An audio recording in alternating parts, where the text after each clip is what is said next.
a partir do versículo 16. Aliás, bota o 13 também. 13 e pula para o 16. Gálatas, capítulo 5, né, versículo 13, de 16 em diante. A gente começou uma série falando sobre o Espírito Santo. E hoje eu vou falar um pouco sobre isso, só que agora eu vou entrar mais, né, no Novo Testamento mesmo. Eu estava vendo um pouco profecias a respeito, profecias e cumprimento, né, do Espírito Santo, até para entrar nessa parte do agir do Espírito Santo na igreja.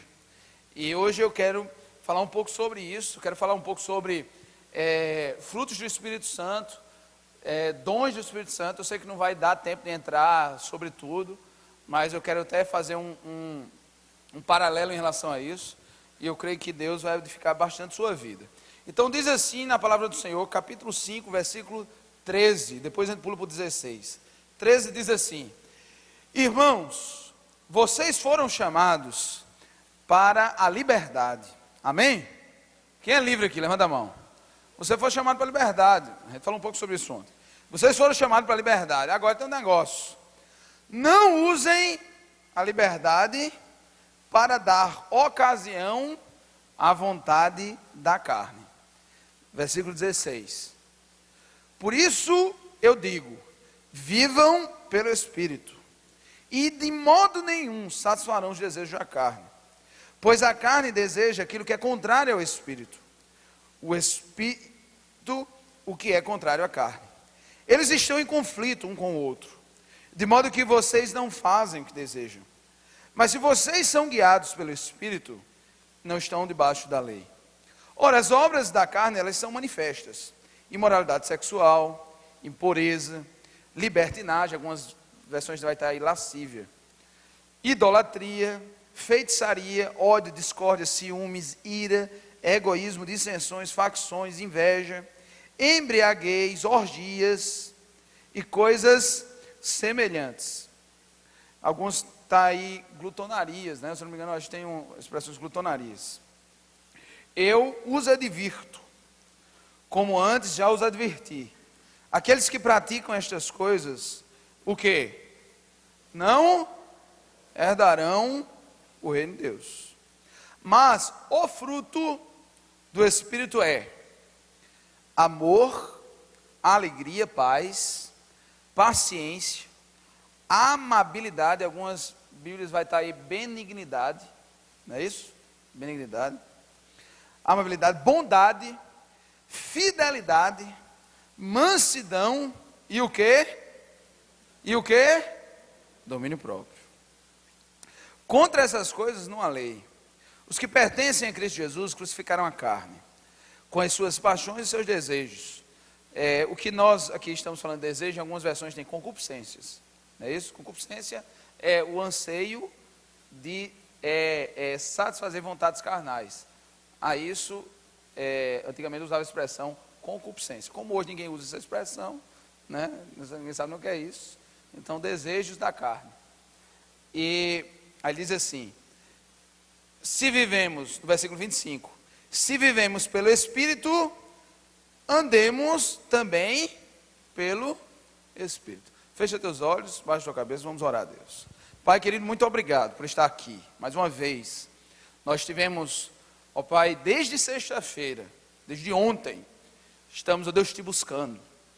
Ontem, ó Deus, naquela vigília abençoada, Deus, em que passamos 7 horas seguidas, louvando, adorando, orando, engrandecendo o teu nome.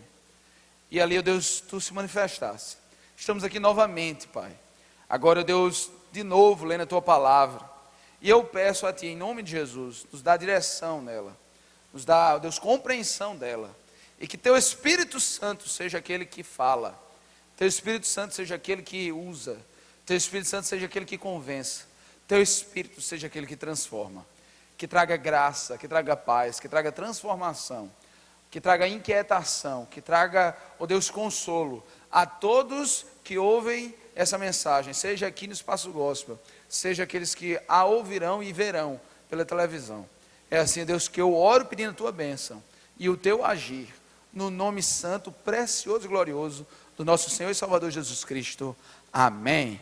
Galera, olha só, a gente está falando sobre o Espírito Santo. Então, só para você pegar ali a linha, eu falei aqui dois temas, expliquei aqui 2 temas importantes em relação ao Espírito Santo. E vai ter muita coisa ainda para a gente falar. Estou com medo de não terminar até o final do ano, mas a gente termina, a gente tenta, faz uma força, a gente tenta. Então, olha só, a primeira coisa que eu falei para vocês é que, como um cumprimento da profecia, lá de Joel, onde havia um anseio de que o Espírito Santo viesse sobre todos, que todos fossem cheios desse Espírito, que todos fossem usados pelo Espírito, todos se leiam, todos aqueles que têm uma aliança com Deus. Então, como um cumprimento disso, aconteceu Atos capítulo 2, que foi o dia de Pentecostes, né? Pentecostes era uma festa que já existia, então o Pentecostes era uma festa judaica que já existia.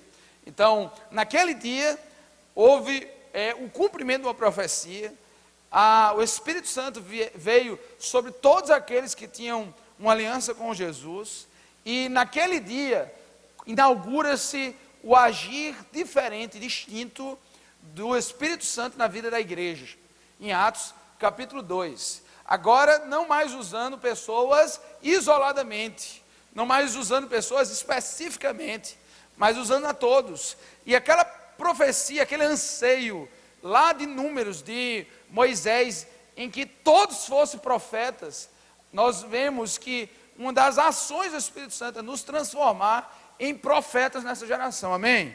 Então você é um profeta, né? Um profeta, uma profetisa, que é o feminino correto, né? Feminino de profeta é profetiza. Às vezes as pessoas usam equivocado, mas o profeta é uma profetisa nessa geração, amém?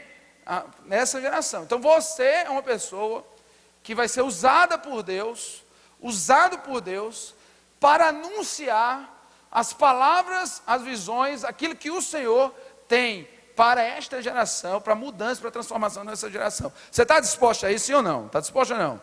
Porque o Espírito Santo quer te usar para isso. Ele te selou para te transformar mesmo em um profeta nessa geração. Segunda coisa, que eu falei ontem o seguinte: o que é que o Espírito Santo vem a fazer em mim e você?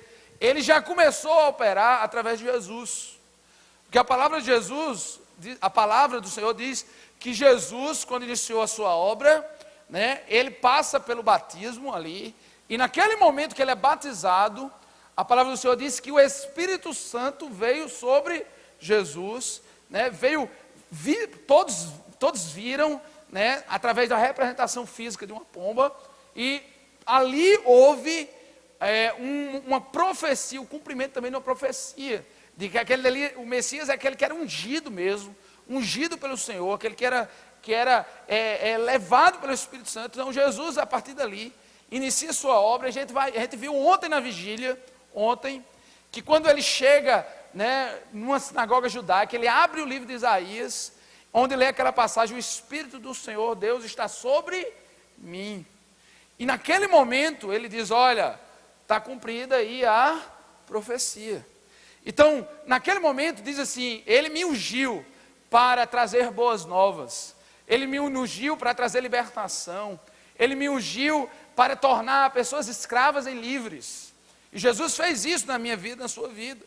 A gente viu que é o cumprimento da profecia mesmo, de que o Senhor nos libertaria, nos pagaria nossas dívidas. Então todo aquele que efetivamente tem uma relação com Deus, se você um dia entregou a sua vida a Jesus, isso é sincero, não é de boca para fora, porque tem muita gente aí que vem de boca para fora. Tem muita gente que diz: eu sou de Jesus, mas o coração não está entregue a Deus. O coração não está depositado nas mãos do Senhor. E o que define a nossa vida não é muitas vezes aquilo que falamos, porque falar é fácil. Falar é fácil. O que é difícil é viver. E nós só vivemos quando aquilo que nós falamos a respeito daquela entrega ao Senhor é genuína, é sincera.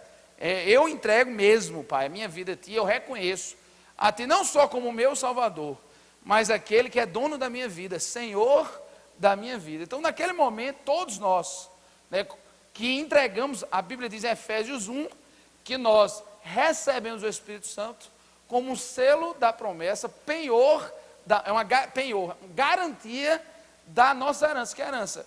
Um dia estaremos com o Senhor na glória.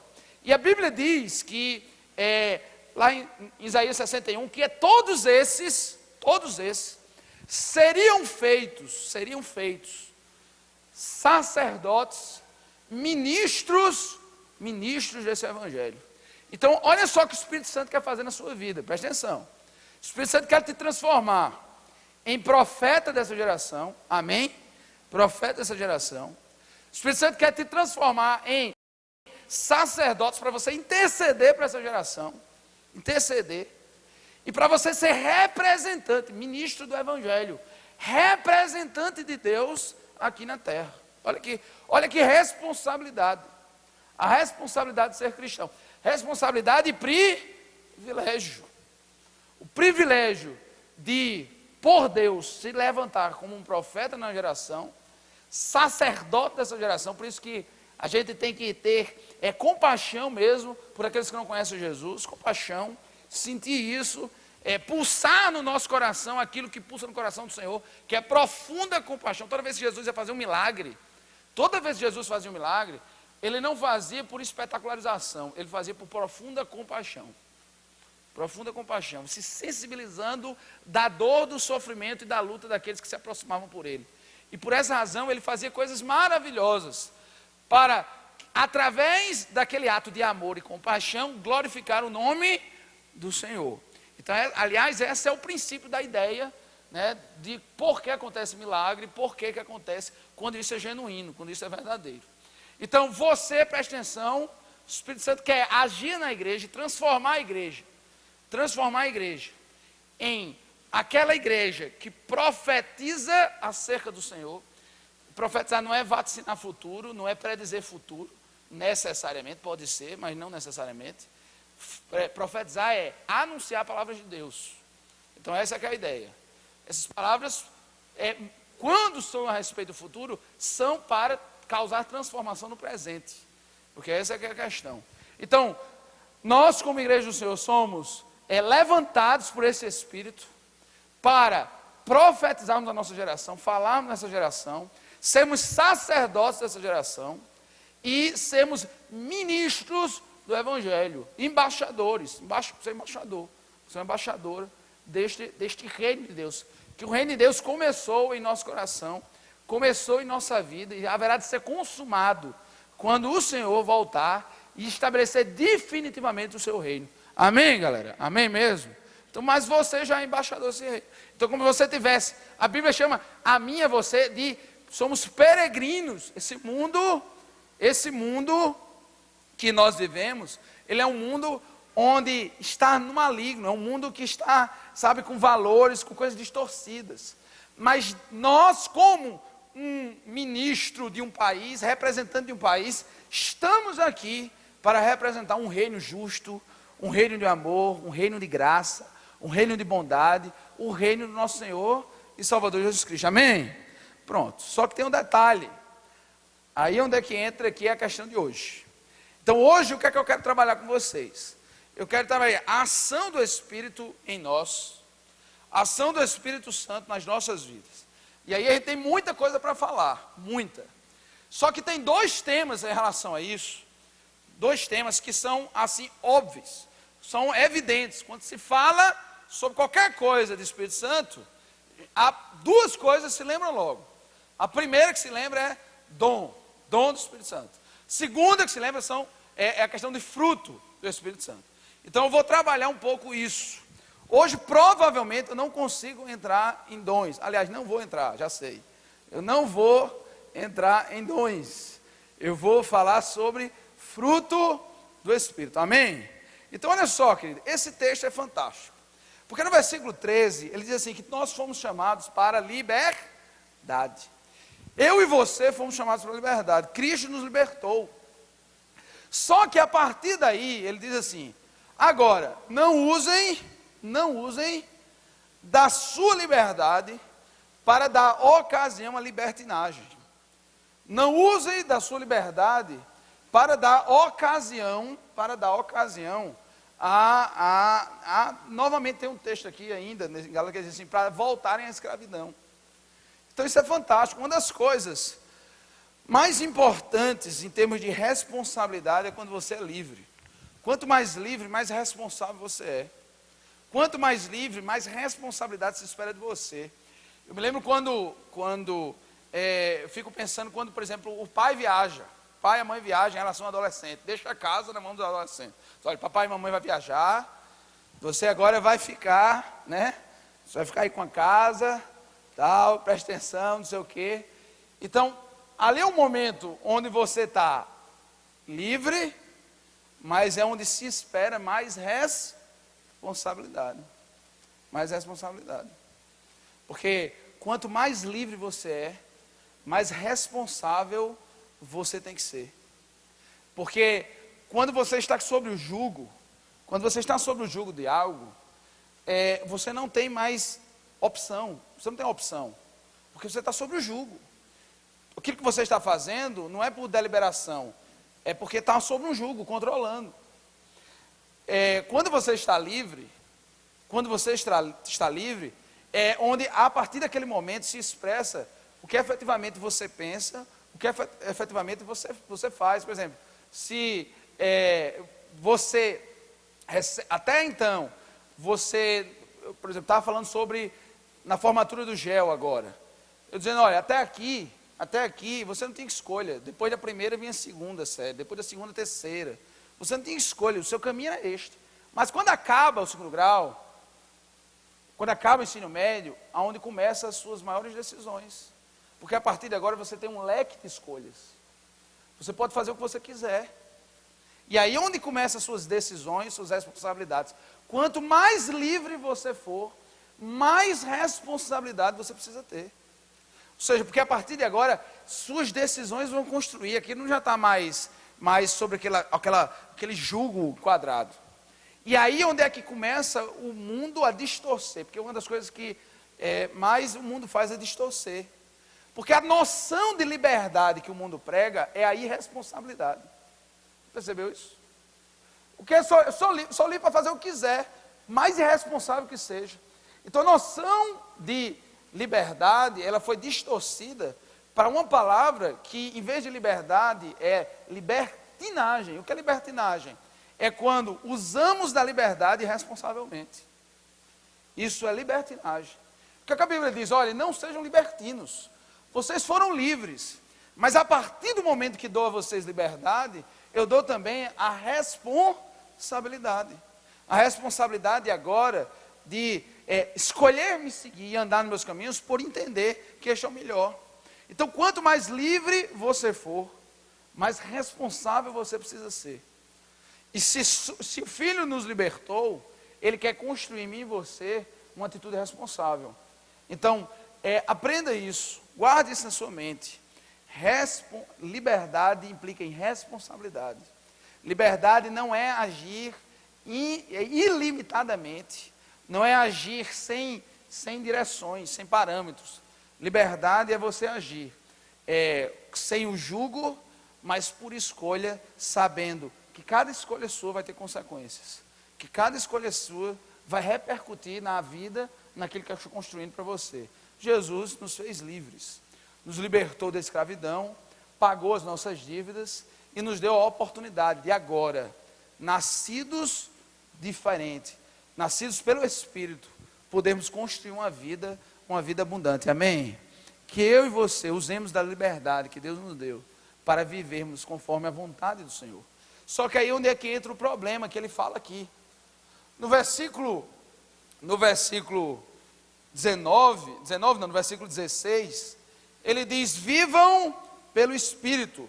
Só que tem um problema, a carne se opõe ao Espírito. Então o que é que ele está falando aqui? Ele está falando da luta que todo crente de verdade vive. Da luta que todo crente de verdade vive. Querido, olha só. E uma vez eu disse isso na escola bíblica, nem lembro quando foi. Todo cristão, quando ele é realmente cristão, ele vive uma luta. Todo cristão, quando ele é genuinamente cristão, ele vive uma luta em si. Por quê? Porque é o seguinte, ele entregou a vida de Jesus. Quando isso é sincero, isso é verdadeiro, há uma regeneração, uma nova vida, uma nova oportunidade. Só que a mudança aconteceu na gente. O mundo que a gente vive continua em pecado. O mundo que a gente vive continua desonesto. O mundo que a gente vive continua sendo mentiras. O mundo que a gente vive continua sendo injusto. O mundo que a gente vive continua cheio de valores distorcidos, continua do mesmo jeito. Então, nós, até então, vivíamos hábitos, condutas e posturas que muitas vezes eram contrários a Deus.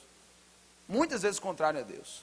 A expressão aqui, que é usada por carne, implica em valores, condutas, hábitos, posturas, desejos, que eram próprios de uma vida de quem não conhecia Deus.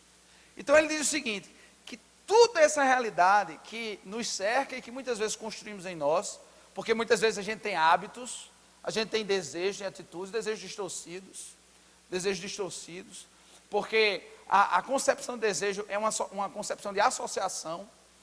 Como assim uma concepção de associação? Você correlaciona momentos de prazer a algo agradável para você. Toda vez que você visualiza aquilo, o seu corpo já associou, sua mente já associou a prazer. Então você ali libera hormônios, libera neurotransmissores que fazem você desejar isso cada dia mais. O problema é que, quando eu me converti, tudo isso continua existindo na minha vida. E a partir de agora, eu não vou ser mais, por isso que a Bíblia diz aqui, ele diz aqui, vocês não vão fazer mais aquilo que desejam. Vocês vão assumir agora uma postura de opção, de dizer assim, tudo isso que foi associado à minha vida, daquilo que eu podia fazer, uma vez que eu entreguei a minha vida a Jesus, eu vou lutar contra isso. E eu não vou mais viver isso. E a respeito dessa luta que ela fala. E todos nós passamos, querido. Olha só, deixa eu dizer uma coisa a você. Não é porque você é muito crente de verdade, sabe, crente do fogo, poderoso, cheio de poder, labachúria. Não é porque, entendeu, você é assim, entendeu, que você não passa por essa luta, que você não passa por essa batalha, que você não passa por esses conflitos. Às vezes, os conflitos é que mudam. Às vezes os conflitos é que mudam. Até porque você vai, aos pouquinhos, você vai encarando na sua vida coisas, e vendo na sua vida coisas que você não via antes, que você não prestava atenção antes. Então, eu me lembro que, logo que eu me converti, eu vivia profundos conflitos, profundos e grandiosos conflitos. Conflitos desde aí para um show, para uma farda, uma bebida, conflitos. O que acontece? Ali eu fui vencendo conflitos. Mas eu vivo hoje muitos outros conflitos. Não os mesmos que eu vivia há um tempo atrás, mas conflitos diferentes, que cada vez mais você vai encarando na sua vida resquícios disso. Resquícios de hábitos, atitudes, associações de prazer que eram antigamente totalmente desconexo com a vontade de Deus, e que você vai descobrindo em você. Cada vez que você vai se aproximando de Deus, você vai descobrindo em você. Você vai vendo, rapaz, pois é, bicho, eu não sabia que eu tinha isso. Eu não sabia que isso era tão atentador à santidade de Deus. Como eu tenho que lutar contra isso? Como eu tenho que batalhar? E a gente vai viver isso. E querido, isso é uma luta que você vai ter até o dia da glorificação. Até o dia que você for glorificado. Então deixa eu dizer uma coisa para você. Ei, você vai viver em batalha sempre. Você vai viver em batalha sempre. Sabe qual é o problema? A gente quer, assim, às vezes a gente diz assim, eu vou estar um dia, quando é que eu vou estar em paz? Eu vou estar em paz, assim, neste mundo, quando eu vencer todos os meus pecados, e eu agora não vou ter conflito nenhum para ser crente. Meu irmão, isso só vai ter no dia que você for glorificado, brother. Porque enquanto você viver aqui nesse mundo, você vai ter essas batalhas. Sabe qual é o problema? Alguém um dia pode dizer, você pode fazer um dia dizer assim, eu chuto o pau da barraca e não quero mais lutar. Chuto o pau da barraca e não quero mais lutar. Ou então pega um caminho alternativo. um caminho alternativo, mas um caminho suicida, que é o caminho da hipocrisia. O cara, por exemplo, está num culto como esse, e a cabeça lá, não sei aonde, lá no WhatsApp, pensando na vida. Então, é o caminho da hipocrisia. É o caminho de quem tentar buscar a Deus na simples aparência. Ou, brother, ou você assume essa luta, velho. Ou você assume essa luta. Ou se entrega os pontos, meu irmão. Agora, se você entregar os pontos, ela pode ser desde a hipocrisia, ou se afundar. Agora, uma coisa eu sei, só existe um caminho de bênção, de paz. É quando você assume essa batalha, assume essa luta, e você vai dizer diante de Deus assim: Senhor, a obra que tu operaste na minha vida é maior do que tudo que influenciou a minha vida estar aqui. Amém, querido? A obra da cruz foi muito maior do que qualquer influência que esse mundo teve sobre mim. Qualquer influência que esse mundo teve, desde a minha concepção à realidade que eu vivo. Então você tem que assumir isso, velho. Assumir isso de verdade. Eu e você chamado a dizer assim: eu não vou viver, sabe, perdido. Eu não vou viver perdido. Eu vou deixar que o Espírito Santo me guie, me dirija, e eu assumo essa luta diante de Deus. E é por essa concepção que a Bíblia diz: e nós somos mais do que vencedores. Porque, meu irmão, só vence quem luta. Só vence quem luta. Como é que você quer ser vencedor sem lutar? Ser vencedor sem luta. Como é que você quer vencer, meu irmão, sem batalhar? Em Cristo, e pela obra que Ele fez na vida a gente luta e é mais do que vencedor. E a segurança que nós temos é que, se Cristo venceu, Ele venceu por mim e Ele vai nos ajudar. Ele vai nos fortalecer. Ele vai estar com a gente. Amém, queridos? Amém mesmo? Então luta, meu irmão. Luta. Enquanto você tiver essa luta no seu coração, é sinal de que você está querendo acertar. Enquanto você tiver essa luta no seu coração de se indignar contra o pecado que há em você, sabe, se entristecer contra o pecado que está em você, enquanto você tiver isso no seu coração, isso é bênção na sua vida, isso é sinal de que você não entregou os pontos, e você que está batalhando, você está na batalha. Por isso que isso aqui é bênção. A coisa ruim é quando você se depara com um cara que brother, acabou, velho, acabou a frieza geral. Não quer mais viver essa luta, se entregou, velho. Se depara, por isso que a expressão que a Bíblia usa é: aquele que vive pecando, vive no pecado. Ele se entregou ao pecado. O pecado não lhe causa mais inquietação. O erro não mais, sabe, trabalha na sua vida, não mais traz dor à sua vida. Mas enquanto, querido, você não aceitar isso em você, ainda que às vezes você caia, mas acidentalmente você cai, mas você diz: eu não aceito isso, eu vou lutar, batalhar, é sinal de que o Espírito Santo ainda lhe inquieta, de que você não extinguiu esse Espírito na sua vida. O Espírito Santo vai estar trabalhando na tua vida. Então glorifica a Deus enquanto você tiver esses conflitos, e pede a Deus força, peça a esse Espírito para lhe fortalecer, lhe sustentar, ser guiado por esse Espírito, para que você supere e vença. E aí, suas lutas sejam lutas diferentes, suas batalhas sejam batalhas diferentes, e quando chegar o grande dia do Senhor, você será mais do que vencedor. Amém? Vencedor. Agora, a bênção é que esse negócio já está prometido, você vai vencer, velho. Você vai vencer, só luta. Luta. Agora, a vitória já é certa. Então, quando não entrega os pontos, batalha, sempre você vai viver isso. Você sempre vai viver isso. Isso não pode tirar de você, sabe, o gozo pela vida. Isso tem que ser um estímulo para a vida. E você olhar para trás e dizer assim: eu não sou mais o homem que eu era. Eu não sou mais a mulher que eu era. Eu não sou mais aquela pessoa. Isso faz também você olhar para frente com estímulo. E daqui a uns anos, daqui a alguns dias, a pessoa na qual eu vou me tornar será muito melhor ainda do que a pessoa que eu sou hoje. O nome disso é processo de santificação.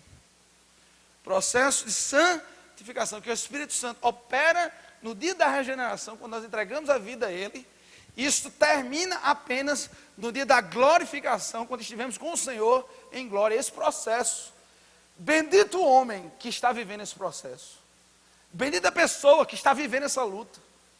Bendito, querido, se você vive isso, e eu sei que você vive, eu sei porque eu vivo, eu lhe peço, em nome de Jesus, alegre-se em Deus, alegre-se em Deus. Sabe, fortaleza, porque é sinal, meu irmão, que você está vivo espiritualmente. Sinal que você está vivo espiritualmente, você está batalhando, querido. Então que o Espírito Santo agora lhe fortaleça, lhe restaure, lhe reanime, levante você e diz assim, eu não vou entregar os pontos não, porque a minha vitória já está garantida para a glória do Senhor, amém? Já está garantida, velho. Fica firme. E se você, meu irmão, não sabe o que é isso, entrega a tua vida hoje.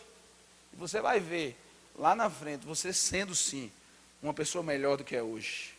Você vai vendo sim, passo a passo, paulatinamente, Deus operando na tua vida. E você vivendo coisas com o Senhor, vendo lutas, batalhas, umas fortes, outras pequenas, umas vencidas, outras que vai ser nova, mas você vai vencer. Entendeu? Mas você vai ver Deus agir na tua vida. E quando você encara isso de uma forma real, você se alegra. Aí onde é que vem a galera? Glória a Deus, porque eu venci. Glória a Deus, porque aquilo que antigamente me machucava, eu venci.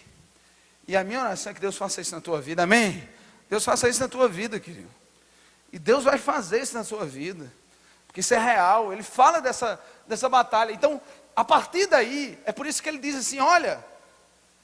Se você, no versículo 18 diz assim, se vocês são guiados pelo Espírito, então sejam guiados pelo Espírito, assuma as batalhas da sua vida, assuma as lutas da sua vida, porque ser cristão é ser lutador.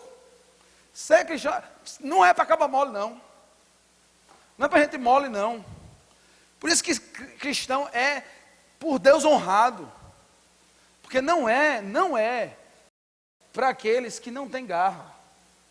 Ser cristão é ter garra.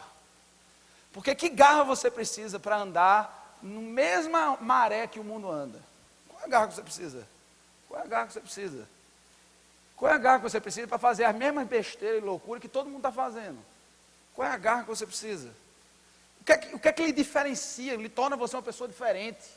Se você faz exatamente o que todo mundo faz. O que torna você diferente é quando você assume e diz assim, há em mim, o Espírito Santo, uma força que é muito maior do que tudo isso.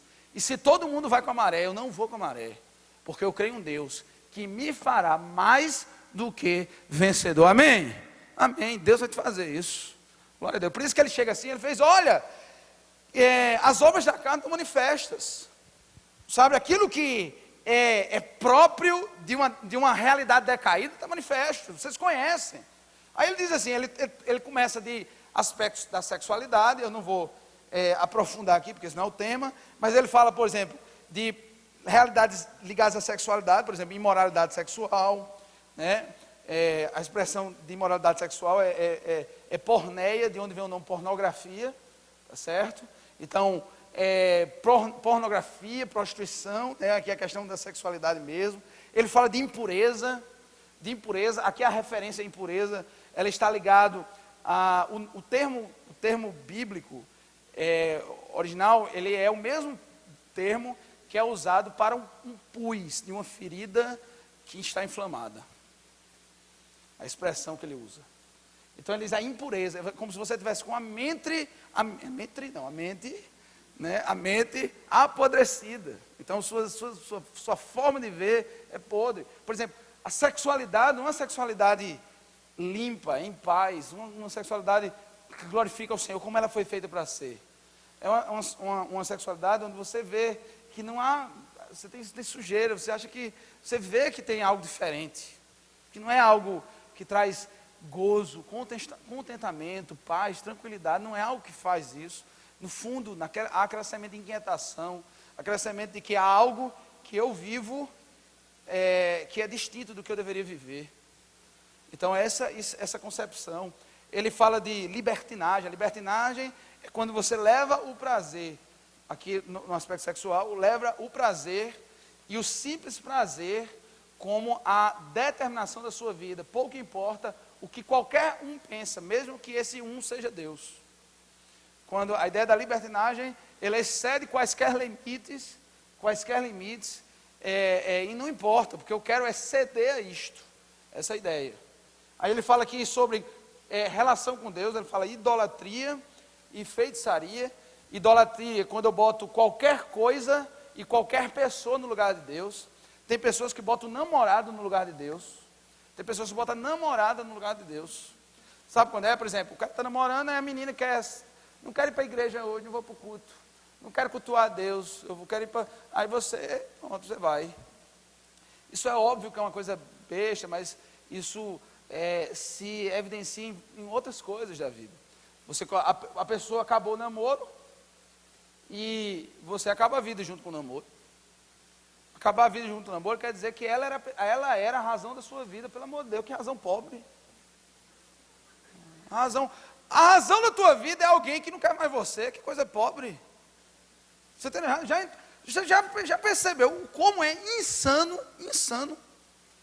É insano, meu irmão. É insano. Não tem explicação. A razão de viver é alguém que não lhe ama. Você tem noção do que é isso? É alguém que te trocou. Você tem noção do que é isso? Que coisa louca. Então a razão da vida da gente é alguém que morreu por mim e por você. A razão da minha vida é alguém que não precisava de nada de mim, porque ele era Deus Todo-Poderoso. Mas ele abriu mão, assumiu o meu lugar e me amou até a morte, e morte de cruz. Essa é a razão da minha vida. Amém? Pode deixar tudo, mas eu sei que o Senhor vai me sustentar. Brother, esta é a razão da tua vida. Pode o mundo te deixar, mas o Senhor nunca vai se esquecer. Até porque Ele mesmo diz, né? Ainda que a mãe se esqueça de um filho que ainda mama, eu jamais me esquecerei de vós. O Senhor nunca te esquece, nunca te esquece. Eis a razão da tua vida, faça dele a razão da tua vida. E aí você vai ver, pode tudo faltar, mas estando o Senhor presente, a graça dele te basta. Amém? A graça do Senhor te basta. Amém? Então, ele fala sobre idolatria, feitiçaria, né, que a expressão aqui de feitiçaria é manipulação espiritual. É manipulação, a ideia aqui de manipular expressões espirituais, forças espirituais. Isso é a ideia de feitiçaria.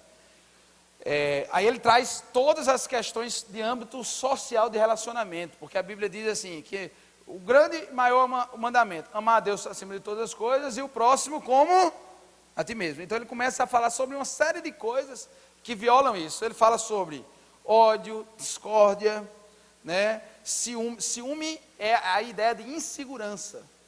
A insegurança é de forma que aquilo que o outro vive, a partir do momento que o outro vive isso e eu não vivo, eu me sinto inferior. Então essa é a relação do ciúme. Toda pessoa ciumenta, escute, toda pessoa ciumenta é uma pessoa insegura. Toda ela, isso é um traço da personalidade. Toda pessoa ciumenta é alguém inseguro. Porque olha, pensa aqui na segunda situação, tá? Minha esposa está me ouvindo. Você acha que eu ia me envolver com alguém? Você acha que eu sou louco de me envolver com alguém, de querer construir um futuro com alguém, se eu acho que ela vai me trocar por outro? Meu irmão, fique lá, que eu vou cuidar de alguém que me ame. Pelo amor de Deus. Se você, meu irmão, se você se envolve com alguém e você acha que essa pessoa, na oportunidade que ela tiver, ela vai te trocar, vai te deixar, então o que é que você está fazendo com ela, cara? O que é que você está fazendo com ele, homem? Pelo amor de Deus. Solta esse troço. Agora, talvez o problema esteja em você. O problema está em você, no sentido que você é profundamente seguro, e você não reconhece o amor que alguém tem por você. Então, ou é porque a pessoa, realmente, se essa pessoa não merece sua confiança, deixa. Você vai dizer, que negócio louco é esse? Deixa. Agora, se você não consegue sentir-se amado, reconhecido amado, então o problema é você, tire isso do seu coração, porque isso vai adoecer seu relacionamento, vai adoecer o outro, que não tem nada a ver com essa história. Coitado que está namorando com você, está casado com você, entendeu? Então, que o amor saudável, um amor sincero, genuíno, mas a gente, Thaís, se bem que Thaís era meio ciumentazinha um pouquinho, depois passou. Tá? Thaís, eu? Não. Então, olha só, imagina a bronca que eu teria na minha vida, se a minha esposa fosse ciumenta. Com essa mania que eu tenho de abraçar todo mundo, beijar todo mundo, imagina. Todo mundo, às vezes, hoje não, porque eu estava querendo louvar, adorar, estava com tanta vontade de sentar aqui, fiquei aqui, fechei os olhos. Mas tem dia que eu estou ali recebendo todo mundo, dando abraço, dando beijo, levantando o povo, que eu gosto. Né? Eu gosto. Imagina se Thaís fosse uma pessoa que tivesse ciúme, era uma bronca no meu ministério. Uma bronca. Imagina se eu fosse ciumento Thaís. Thaís passou um tempo, quando fazia especialização em São Paulo, que de 15 em 15 dias, passava o final de semana inteiro em São Paulo. Sabia nem onde é que estava fazendo lá. Né? Quando a Thaís tinha loja em Campina, passava a semana toda quase em Campina. Qual seria, se eu fosse um cara que, qual a bronca que Thaís teria? Então, meu irmão, não é saudável, não é saudável. Eu louvo a Deus, porque Deus, né, nos uniu, graças a Deus.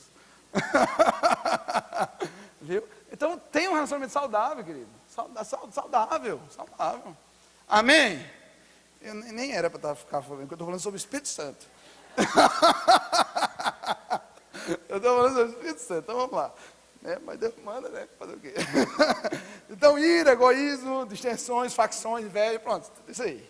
Aí, olha aqui, embriaguez e orgias, em alguma glutonaria. Por que ele trocou a expressão orgia, glutonaria? Porque a ideia aqui é prazer desmedido de forma genérica.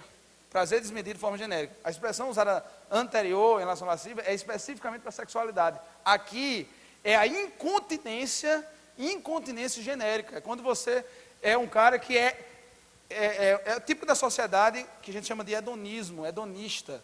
É uma sociedade que cultua prazer. O que é delimitador de legitimidade é o prazer. Presta atenção nisso. Presta atenção. Olha só. Por que a gente diz que essa sociedade é uma sociedade hedonista? Porque é uma sociedade que legitima o certo e o errado pelo prazer. Você já percebeu isso? A pergunta é: você se sente bem? Eu me sinto bem. Então pronto, vou fazer. Ou seja, o prazer é o que delimita o certo e o errado. Quando o prazer delimita o certo e o errado, não tem mais certo e errado. Esse é que é o problema. Não tem mais certo e errado. Porque é você que vai fazer o seu certo, é você que vai fazer o seu errado, porque o que vai delimitar é o seu prazer. Olha só, e aí, se a sociedade começar a trabalhar de que o certo e o errado é aquilo que lhe dá prazer ou não, então, meu irmão, se prepare, porque pedófilo, por exemplo, ele tem prazer na pedofilia. Tem prazer na pedofilia. E o sádico tem prazer no sadismo. Tem prazer. Então, se a sua concepção de o que é certo e errado é aquilo que lhe dá prazer ou não, primeiro, não haverá parâmetros, não haverá mais parâmetros. E você vai se deparar com uma realidade totalmente de distorção. Quer ver uma realidade destruída, uma sociedade anárquica, onde cada um faz aquilo que quer. Quando no livro de Juízes, o Senhor diz assim, que queria falar da libertinagem, da confusão, o problema que estava acontecendo no livro de Juízes, ele usa a expressão: cada um fazia o que lhe parecia certo aos próprios olhos. Isso é uma expressão que está lá no livro de Juízes para caracterizar uma sociedade que irrompeu em destruição. Cada um fazia o que parecia certo aos seus próprios olhos. E infelizmente essa é a realidade que a gente vive hoje. Cada um faz aquilo que é certo aos seus próprios olhos. E não se espantem se a realidade que vamos viver daqui para frente seja muito mais complicada do que a que nós já vivemos. Porque a que nós vivemos hoje é muito mais complicado do que era antes. E eu oro a Deus para que Deus abençoe meus filhos, oro a Deus para que Deus cuide dos meus filhos, porque se tudo continuar do jeito que está, vai ser um mundo muito complicado. Vai ser um mundo muito complicado. Só Deus sustentando, abençoando, fortalecendo. Por isso que quando eu coloquei o nome de Daniel inicialmente, quando nós conversávamos sobre isso, foi profetizando para a vida dele. Daniel foi alguém que decidiu não se corromper. Então, eis aí com alguém que decidirá na vida não se corromper. No fundo, o que eu quero é que todos os meus filhos e todos vocês sejam Daniéis em uma geração corrupta. Amém, querido? Amém mesmo, não? Verdade? Então, olha só. Embriagutalgia e coisas semelhantes. E aí, esse coisa semelhante e tudo que for ligado a isso. Tá certo? Aí, ele entra, onde eu deveria já ter entrado, na parte do fruto do Espírito. Onde entra na parte do fruto do Espírito. E aí, querido, eu tenho que falar nesse negócio. É o seguinte, a gente vive, presta atenção, a gente vive no mundo do espetáculo. É um mundo do espetáculo. É um mundo assim, de cores, é o mundo do visual, é o mundo onde cada vez mais nossos sentidos são aguçados e precisam ser aguçados. Preste atenção nisso aqui, preste atenção de verdade. Talvez eu estou sendo mais do que eu pensei ser. Olha só, a gente vive uma realidade seguinte: a criança nasce hoje sendo despertada em seus sentidos logo cedo. Então, a pessoa, Daniel, novinho, ele já passava lá o dedão no iPad. Teve um dia que estava passando um negócio na televisão, eu acho que ele queria mudar alguma coisa, ele foi tocar na televisão. Porque o mundo dele é touch. O mundo dele é touch. Esse é o mundo dele. O mundo dele já é totalmente diferente, é despertado por isso. Então, cada vez mais vai gerando uma geração que ela precisa ver, ela precisa tocar, ela precisa sentir. Porque seus desejos, suas coisas já estão sendo aguçadas desde o início. Então, hoje, a gente é fruto um pouco disso. A gente está pegando um pouco disso. Então, tudo nosso tem que despertar. Tudo em nós tem que despertar. Prazeres e tal. Deixa eu dizer uma coisa a você. Eu não tenho nenhum problema de colocar esse troço aí, ó. Não tenho nenhum problema. Se eu pudesse, eu já disse a você, eu botava de ponta a ponta. Não tem um problema. Mas eu sei que isso aqui não é nada.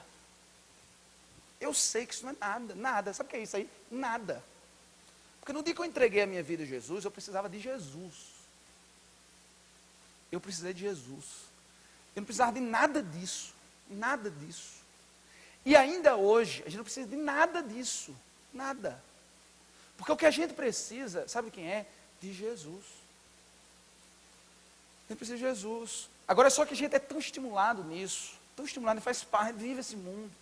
E a gente quer isso para despertar na gente. Para despertar. E eu não sou tolo, eu sei disso. Então, eu sei que, por exemplo, fazer uma realidade de um culto jovem hoje, um culto jovem, sem que em um povo que é despertado por isso, não colocar isso, eu estou sendo tolo, porque eu sei que se eu posso chamar a atenção de todos os meus, eu vou chamar. Agora eu vou chamar para Jesus, agora sabendo que não é nada, isso é porcaria. Cara, com força, mas é porcaria. Cara, é porcaria. Porque é nada, isso aí não é nada, meu irmão, nada, porcaria, cara, nada. Entendeu? O que a gente precisa é de Jesus. É isso que a gente precisa. Se puder usar isso, eu vou. Mas no meu coração, eu sei que é como se fosse assim, né, de todos os jeitos para chamar alguém para Jesus, eu vou fazer. Todos os jeitos. Se Deus der os recursos, eu vou fazer. Agora, nunca isso vai definir a essência do que eu quero de fazer da juventude, como pastor. Nunca vai definir a essência do que eu quero fazer para a juventude. Porque o que eu espero de uma juventude é que um dia, se tiver sem energia aqui, o cara louva, adora, sem ver ninguém, mas louva e adora. Exalta a Deus, porque o que eu e você precisa é de Jesus, amém? Jesus. Agora a gente é seduzido por isso, faz parte da questão da própria religiosidade atual. Porque o cara chega e não tem, essa coisa é como morgado, rapaz, coisa morgada, tudo muito estático, estátua parado. morgado. Você não está percebendo que você simplesmente é um produto de uma série de influências que existem sobre você, e você não capta isso, cara. Só que, eu estou dizendo que existe isso, mas que a gente pode se aproveitar disto para proclamar Jesus, mas isso nunca vai ser a essência, nunca vai ser a essência. Sempre a essência será Jesus. Pode faltar tudo isso, mas a minha oração é que tivesse uma juventude firme e forte. Falta tudo, brother, mas se Jesus estiver lá, o Espírito Santo estiver agindo, é isso que eu quero. Você sabe qual para mim? Às vezes a gente quer o acessório e esquece o principal. O acessório e esquece o principal. Busca Jesus com luz, sem luz. Busca Jesus busca Jesus, véio. Busca Jesus. E não deixa que essas coisas perfunctórias, essas coisas de franjas lhe tirem aquilo que é realmente a essência da sua vida. Amém? Por causa disso, a gente vive também uma avaliação de santidade, presta atenção, uma avaliação de santidade através da espetacularização. Então o que acontece? O que é o cara santo? O cara santo, meu irmão, é o que dá cambalhota, salto solto, né? É a ideia da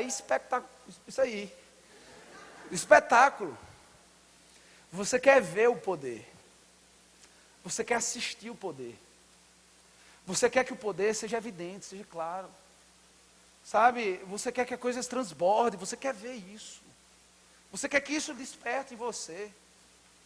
E isso vai chamando a atenção de que isso é o que define um santo ou não. É isso que define alguém cheio ou não. É como se prodígios, sabe, essas coisas, é que definisse a santidade de alguém, e não é. Não é.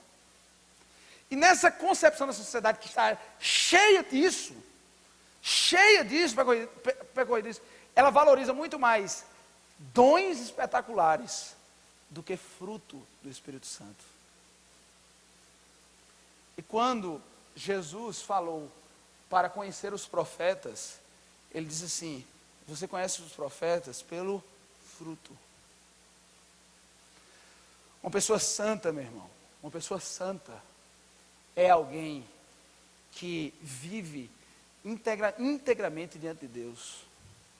Você sabe qual é o problema? A gente vive numa época que o cara pode ser mau caráter, mas se ele fizer e acontecer, chama atenção. E o cara que é íntegro, direito, homem santo, busca fazer a vontade de Deus, ele é esquecido em uma sociedade que só vê o espetáculo. Ele é esquecido dentro de uma sociedade que quer ver a coisa acontecer, mas que não admira mais homens de fé, homens íntegros, homens direitos, homens corretos, mulheres corretas. A minha oração, querido, é que você entenda isso de verdade. São pessoas que querem ser homens de Deus e mulheres de Deus, sem ser homens de bem e mulheres de bem. Você só é um homem de Deus, uma mulher de Deus, se você for um homem de bem, uma mulher de bem, uma pessoa íntegra, reta. E em alguém íntegro e reto, Deus opera e Deus age. Mas não age para satisfazer suas sensações. Age para o bem do corpo de Cristo, para abençoar aqueles que precisam. Então isso, querido, é que a gente precisa procurar. E para que você, até para não sair desse negócio só do discurso, eu queria que você abrisse a palavra do Senhor em Mateus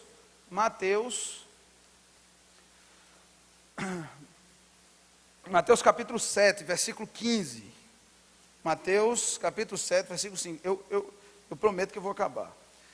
Depois de ver Mateus capítulo 7, Mateus capítulo 24 e 2 Tessalonicenses 2. Mateus capítulo 7. Mateus capítulo 7. Olha o que diz a palavra do Senhor em Mateus 7. Todo mundo encontrou? Mateus 7, versículo 15. Mateus 7,15 diz assim: cuidado com os falsos profetas. Eles vêm até vocês vestidos de pele de ovelha, mas dentro são lobos devoradores. Vocês os reconhecem pelo quê? Vocês reconhecem pelo quê? Frutos. Olha versículo 21. Nem todo aquele que diz Senhor, Senhor, entrará no reino dos céus. Quem entra no reino dos céus? Quem entra no reino dos céus? Aquele que faz a vontade do meu Deus, meu Pai, que está nos céus. Ou seja, alguém obediente, fiel. Esse é que vai entrar no reino dos céus. Porque preste atenção agora no 22. Muitos me dirão naquele dia: Senhor, Senhor, olha agora, não profetizamos em teu nome? Em teu nome, não é no nome de ídolos, não. Não profetizamos em teu nome? Não expulsamos, em teu nome, não expulsamos demônios? No nome dele. Em teu nome não expulsamos demônios? E em teu nome não realizamos muitos milagres? Muitos milagres? Em teu nome não realizamos muitos milagres? Olha o que ele diz: e eu lhes direi, clara, aberta e diretamente: eu nunca os conheci. Afastem-se de mim, vocês que praticam o mal. Prodígios, milagres, expulsão de demônios, profecias. Preste atenção nisso. Mateus capítulo 24, Jesus. Mateus capítulo 24, versículo 24. Mateus 24, versículo 24. Falando sobre fim dos tempos. Fim dos tempos. Diz assim: quem encontrou diz amém, encontrei. Pois aparecerão falsos cristos, falsos profetas, que realizarão grandes sinais e maravilhas, para, se possível, enganar até os eleitos. E vejam que eu os avisei antecipadamente. E aí, lá em 2 Tessalonicenses capítulo 2, 2 Tessalonicenses capítulo 2, 2 Tessalonicenses capítulo 2, falando sobre o anticristo, presta atenção, falando sobre o anticristo, 2 Tessalonicenses capítulo 2, versículo 8, com isso eu termino. 2 Tessalonicenses capítulo 2, versículo 8, olha o que a Bíblia diz. Então, está falando do finzinho mesmo. Quem encontrou, diz encontrei. Quem não encontrou, assiste, vê aí. Diz aí. Então será revelado o perverso, o iníquo, a quem o Senhor Jesus matará com o sopro de sua boca e destruirá com a manifestação da sua vinda. A vinda deste perverso é segundo a ação de quem? É segundo a ação de quem? Satanás. Com o quê? Com todo poder. Ele não vai vir, é com todo poder mesmo. É com poder. Com todo poder. Com sinais e com maravilhas o quê? Enganadoras. Ele fará uso de todas as formas de engano. Agora, olha só o versículo 13. Assim, não, quero ver o versículo 11, continua. Ele fará uso de todas as formas de engano, para os que estão perecendo, porquanto rejeitaram o amor e a verdade que poderia salvar. O que poderia salvar? Amor e verdade. Era amor e verdade que pode salvar. Por essa razão, lhes envia um poder sedutor, a fim de que creiam em mentira. Sejam condenados todos os que não creram na verdade, mas tiveram prazer na injustiça. Mas nós não somos esse povo. Nós, por isso, devemos sempre dar graças a Deus por vocês, irmãos amados pelo Senhor. Porque desde o princípio Deus os escolheu para serem salvos, mediante uma obra santificadora do Espírito e a fé na verdade. Expressão de agir de Deus é santidade. Expressão de agir de Deus é uma obra santificadora de alguém que entra nesse processo de santificação e confia, crê e é fiel à palavra. Isso é salvação. Nunca poder, milagres, maravilhas, foi referência necessária à ação de Deus. Agora escuta uma coisa, deixa eu dizer uma coisa a você. Eis aqui um pastor que crê na contemporaneidade dos dons, que os dons estão todos aí, dom de língua, dom de cura, dom de maravilhas. Eu creio que isto existe hoje, amém? Hoje, operando, vivamente operando na igreja. Creio de verdade nisso.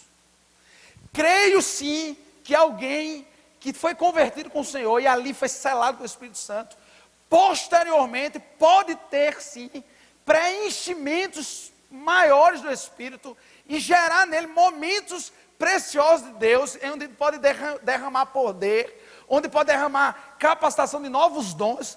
Creio clara e absolutamente nisso, e que nós devemos buscar isso sim. Creio profundamente nisso. Mas eu nunca vou me deixar seduzir só porque o cara fala língua, só porque o cara fala pereteté, só porque o cara faz... Não! Porque até mesmo o anticristo fará milagres, prodígios e maravilhas, ele será o anticristo. Até aquelas pessoas que fizeram em nome de Deus, e que Deus para eles dirá, clara, aberta, diretamente, eu nunca os conheci. O que me encanta, querido, não é manifestação de coisa espetacular. O que me encanta é vida piedosa diante de Deus. Isso me encanta. O que me encanta é um homem ou mulher de Deus que não quer viver com mentiras. O que me encanta é um homem ou mulher de Deus que é honesto, que é sincero, que é verdadeiro, que vive aquela luta que eu estava falando para vocês, assim, de não pecar. Isto é que me encanta. O que mostra para mim se um homem ou uma mulher de Deus, uma pessoa no altar, firme, você olha a vida dele, não é aquele lenga-lenga, ora está na igreja, ora está fora da igreja, ora está com o Senhor, ora parece que nunca teve experiência com o Senhor, e quando está com Deus é poder, papai, quando está fora é pouco. O que me encanta, meu irmão, um cara firme com Deus, uma menina firme com Deus, luta, batalha, isto é alguém que tem uma relação com Deus. Isto é. E esta pessoa pode ser usada por Deus com prodígios, sinais, maravilhas e coisas espetaculares. Porque é o Espírito Santo Todo-Poderoso que, sendo derramado, faz coisas que nós sequer imaginamos. Mas não é o espetáculo. Não é o espetáculo. Não é a coisa que me chama a atenção. Me chama a atenção é vida no altar, é firmeza, caráter. Isso é que é um homem e uma mulher de Deus. Seja isso. E o próprio Deus vai derramando sobre você unção, poder, autoridade. Vai fazendo coisas na sua vida que você nem imagina. Você vai tendo experiências com Deus muito maiores do que até o mesmo dia que você se converteu. Quando você vai vendo plenitudes e plenitudes do Espírito na sua vida. Eu creio isso de verdade. De verdade. Busque isso. Mas não se iluda e não seja atraído por uma mera sensibilidade do engano, de um poder sedutor, como o texto usa, de engano. Porque eu vejo tanta gente, com tanto rancor, com tanta decepção, porque às vezes ouviram pessoas assim, fazendo isso, que tinham um grande espetáculo, mas o dentro era corroído de iniquidade, não era alguém digno de pureza, não era alguém de vida íntegra, de vida honesta. E a minha oração, querido, e vocês sabem que eu gosto de uma coisa meio avivada, eu gosto de coisa meio avivada, mas eu não boto essa acima de vida íntegra com o Senhor. Que não haja, mas que as pessoas olhem para a juventude e digam, eis ali um povo íntegro, fiel à verdade. Agora, porque eu sei que o mesmo Deus que operou milagres ali, o mesmo Deus que usou com poder e autoridade aquela turma, se a gente for povo íntegro, se essa juventude for firme no Senhor, você vai ver, meu irmão, Deus operando poderosamente aqui entre a gente. Eu creio que, por que não? milagres aqui. Por que não? Por que não milagres aqui? Derramamento poderoso do Espírito Santo. Por que não? Porque você não curas aqui manifestam. Por que não? Se Deus é poderoso para fazer, e eu creio que Ele vai fazer, amém?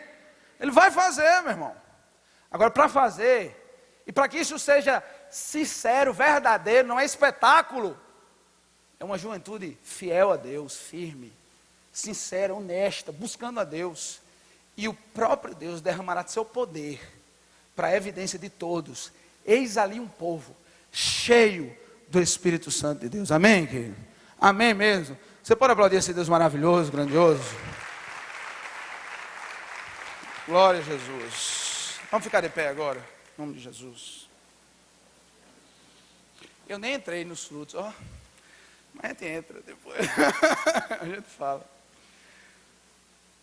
A minha oração, querido, de verdade é isso. Assim, minhas orações, como pastor de jovens e tal, é levantar uma juventude cheia de Deus, cheia do Espírito Santo, que manifesta poder, coisa maravilhosa, mas acima de tudo, porque é uma juventude santa e íntegra, nos pés do Senhor. Viva isso, e você vai ver Deus agindo na sua vida, de verdade, amém? Vamos fechar nossos olhos, baixar nossas cabeças.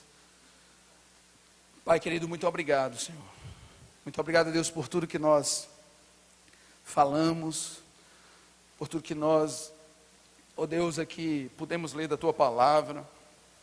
Eu peço a Ti, Deus, em nome de Jesus, Senhor, nunca nos deixa, Senhor, ser enganados, nunca nos deixa, Senhor, ser seduzidos a ponto de esquecermos da verdade, nunca nos deixa, Senhor Jesus, sermos tão encantados por aquilo que é sensitivo, e esquecermos de assumir a nossa luta, a luta que há em cada um de nós de sermos santos, de não aceitar as obras da carne na nossa vida, de buscarmos o fruto do Espírito Santo, que as pessoas olhem para nós e vejam, eis ali homens íntegros, mulheres íntegras, jovens santos, pessoas diferentes em uma sociedade corrompida e cruel. E que também, ó Deus, pelo derramar do Teu Espírito Santo, cheio de poder, de unção, de autoridade, onde as nossas palavras possam produzir cura, o nosso toque produzir cura, as nossas palavras serem reveladoras daquilo que Teu Espírito Santo tem para a vida das pessoas, que sejamos demasiadamente cheios, plenamente cheios, tão cheios a ponto de transbordar, e sem precisar sequer tocar em nós, já sinta um ar diferente, um aroma diferente, já sinta, ó Pai, algo diferente, o Espírito Santo de Deus. Levanta, Pai, em nome de Jesus, uma geração, ó Pai, que profetiza nesse país, uma geração que profetiza nessa cidade. Levanta, Pai, levanta, Deus, uma geração, Pai, que olha para os amigos, olha para todos e assim, eles se entregarão a vida. Me usa, Senhor, me usa. Sacerdotes, com compaixão, ministros do Evangelho que não envergonham o reino, e que em nome de Jesus a Tua graça, o Teu poder e a Tua unção nos encha com poder e autoridade, Pai. Que aqui levante pessoas que falem línguas, levante pessoas, ó Pai, que interpretem, levante pessoas que curem, levante pessoas que profetizam, mas levanta todos para serem homens e mulheres de Deus, todos homens e mulheres que manifestam a Tua glória. Derrama, Deus, poder e autoridade sobre nós, e que Teu nome seja engrandecido em nosso meio. Nos despede debaixo da Tua paz, nos despede debaixo da Tua direção. Nos dá uma semana, amanhã um dia abençoado, na escola bíblica, no culto, uma semana cheia da Tua presença. Assim eu oro, te pedindo, nos abençoa, nos dá força para vencer os nossos conflitos, as nossas lutas, e que o amor de Deus, o nosso Pai, a graça salvadora do nosso Senhor Jesus Cristo, e que, Ó Deus, a unção do Espírito Santo, o poder do Espírito Santo esteja sobre cada um aqui, hoje, amanhã e sempre. Amém, amém, amém. Deus abençoe, queridos, em nome de Jesus.